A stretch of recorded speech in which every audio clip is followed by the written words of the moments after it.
Hello everyone and welcome to Online Help Guide.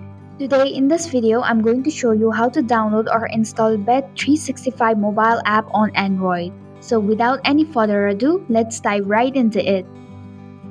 Begin by opening your Play Store. Click on the search bar and search Bet365 app.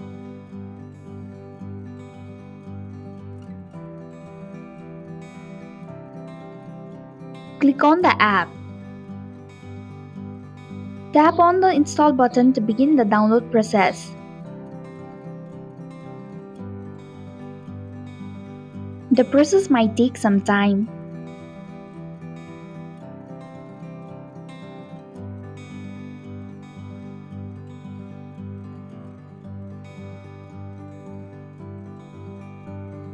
And this is how you can download or install Bet365 mobile app on Android.